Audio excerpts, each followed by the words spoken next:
नमस्कार, जय श्री राम। सभी देशवासियों को एक ऐसी सूचना दिया जाता है जिससे कहा जाता है आज के समय पे कि संविधान हर किसी को बोलने की आज़ादी, अभिव्यक्ति की आज़ादी है बोलने के लिए। लेकिन हमारे देश में जनतंत्र में ऐसी कोई आज़ादी हमें तो नहीं दिखती, क्योंकि अगर आज़ादी के नाम पे हमने कभी अपने अधिकार के लिए सोशल मीडिया द्वारा या वैसे ही कोई वक्तव्य बोल दिया तो उसके लिए जो पार्टियों के गुंडे बनाए गए हैं, पार्टी बनाई गई, राजनीति पार्टियां जो बनाई गई है वो गुंडा पार्टी है, गुंडा पार्टी। उनके जो कार्यकर्ता हैं वो घर पे आके तोड़ फोड़ मार पीटने वाली बात, एक गुंडा सरकार की बातें हैं, गुंडा पार्टी की बातें हैं, गुंडई करते हैं।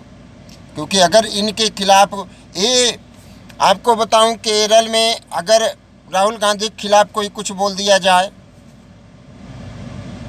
अभिव्यक्ति की आज़ादी है, उनके अपनी मांग रख सकता है हर कोई आदमी, लेकिन उसके खिलाफ तुरंत एक्शन ले लिया जाएगा पुलिस द्वारा, प्रशासन द्वारा। साथ में आपको बताएं, उनकी जो पार्टी के कार्यकर्ता हैं उनके घर पे जाके तोड़फोड़ मारपीट करते हैं। वही चीज़ आपको हम बताएं, पश्चिम बंगाल में ममता बनर्जी की है, कोई वहाँ पे बोल नहीं सकता। अभिव्यक्ति आज़ादी, संविधान के नाम की बातें तो चलती हैं कि, लेकिन क्या इस ऐसी कार्रवाई पे संविधान खतरे में नहीं आता? संविधान का अवहेलना नहीं होता? एक व्यक्ति की आज़ादी की अवहेलनाएँ नहीं होती? आज़ाद देश में रहने वाला आज़ाद भारत का नागरिक अपनी बात अगर बोल दिया तो उसके ऊपर एक्शन ले लिया जाता है। पार्टी कार्यकर्ताओं द्वारा उसके घर पे तोड़फोड़, उसको मारने की साजिश रची जाती है। साथ में प्रशासन द्वारा उसको प्रताड़ित किया जाता है। ये केरल के साथ पश्चिम बंगाल की बात है। आइए आपको हम बताते हैं आपके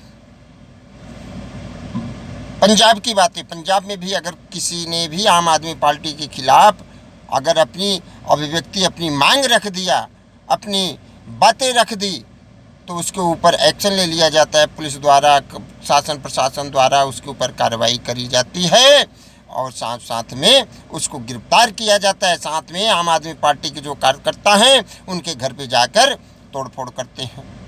वही बात आज महाराष्ट्र मुंबई में चल रहा है। उद्धव ठाकरे की पार्टी द्वारा शिवसेना के जो कार्यकर्ता हैं गुंडागर्दी करते हैं। अगर किसी व्यक्ति ने कुछ वहाँ पे बोल दिया, अपनी बातें रख दी, अपनी मांग रख दी, संविधान के हिसाब से उसने बोल दिया, तो उद्धव ठाकरे की जो कार्यकर्ता हैं, गुंडा पाल रखे हैं, वो लोग उनके घर पे जाके तोड़फोड़ मारपीट करते हैं। क्या अब संविधान खतरे में नहीं है? कोई भी व्यक्ति अगर बोल रहा है, क्या वो इस देश संविधान के दायरे में रह के बोल रहा है? संविधान हक देता है हर व्यक्ति को कि अपनी बातें वो बोल सकता है। उद्धव ठाकरे पहले महाराष्ट्र के मुख्यमंत्री हैं, बाद में वो अपनी पार्टी के कार्यकर्ताओं के एजेंट हैं, लेकिन आज उन्होंने जो साबित कर दिया कि वो सिर्फ कार्यकर्ता वाली बातें हैं। उनकी कार्यकर्ता ने, राणा ने सिर्फ हनुमान चालीसा की बात करी थी। हनुमान चालीसा, अरे रोड पे तो नमाज पढ़वाया जा रहा है, रोड पे बैठा के तब तो नहीं आपकी पालपटा, आपकी शिवसेना दिखती है। एक राणा ने अगर हनुमान चालीसा की बात कह दी तो क्या ये साजिश थी आपकी कि राणा की पत्नी को वहाँ पे जान से मारने की साजिश रच रही थी शिवसेना के कार्यकर्ताओं के द्वारा? अगर वहाँ पे पुलिस ने भी उनको गिरफ्तार किया, प्रताड़ित किया, अगर वहाँ पे मीडिया नहीं होती, उस जगह मीडिया नहीं गई होती, तो राणा को शिवसेना के कार्यकर्ता वहाँ पे उनको जान से मार दिए होते। क्योंकि राणा की पत्नी और राणा ने सिर्फ हनुमान चालीसा की बात कही थी कि मातोश्री में हनुमान चालीसा का पाठ करेंगे। रोड पे अगर नमाज किया जा रहा है तो हनुमान चालीसा की बात कर दिए तो उसमें कौन सी बुराई हो गई? संविधान के दायरे में रख के उन्होंने बोला। क्या उनकी आज़ादी नहीं, उनकी अभिव्यक्ति नहीं है? क्या वो अपनी बातें नहीं रख सकते? वो नहीं ऐसा कह सकते? तुम मुख्यमंत्री हो तो इसका मतलब ये नहीं किसी के घर पे अपनी सारी फौज भेज दो कि अब आपकी फौज वहाँ पे चली गई गुंडा राज के लिए। मैं तो सभी से ये कहता हूँ कि कोई भी बोलने को तैयार नहीं। आज के समय पे यही हाल रहेगा तो राजनीतिक पार्टियों के खिलाफ कोई बोलने को भी तैयार नहीं होगा, चाहे वो मनमाना करे, चाहे अंधेर नगरी कर दे, चाहे कुछ भी कर दें। अगर गुंडा इस समय कोई है तो वो राजनीतिक पार्टियां हैं। उद्धव ठाकरे के खिलाफ बोलो तो किसी का बाल कटवा दिया जा रहा है, किसी को मारा जा रहा है, किसी के टकले करा दिया जा रहा है, किसी को काली पोत दिया जा रहा है। ये महाराष्ट्र की सरकार है। अरे भैया, तुमसे अच्छा तो राज ठाकरे हैं जो कम से कम हिंदुत्व की बात करता है, हिंदुत्व के लिए रहते हैं और जो कुछ कहते हैं सही बातें कहते हैं। उनकी बातें कड़वी हैं लेकिन सत्य हैं।